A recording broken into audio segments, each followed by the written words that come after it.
Каждый человек обязан бережно относиться к окружающей среде и наводить в ней порядок. Это правило, которое нам прививают с самого детства. Так написано и в священной книге Коран.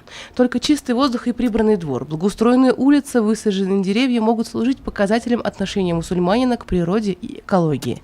Тем не менее, значение чистоте и озеленению верующие должны придавать не ради показателей, а ради проявления мусульманского мировосприятия. Мы сегодня со своей семьей, с моим мужем, с дочерью пришли поучаствовать в озеленении города на территории мечети, так как это очень хорошее дело.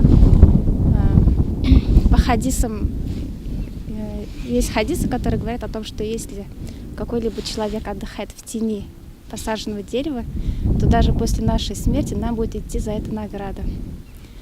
Ну, такое благородное дело, думаю, что и для ребенка будет польза, чтобы он видел, как нужно работать. Прихожане совместно с экологами посадили ель и рябину. Местом посадки была выбрана юго-западная сторона территории мечети, прилегающая к границе со строящимся медресе. По мнению специалистов-экологов, начало октября – самое подходящее время для высадки саженцев. Именно тогда растения быстро принимаются. Значит, через несколько десятков лет горожан и прихожан мечети будет радовать целая аллея из елей.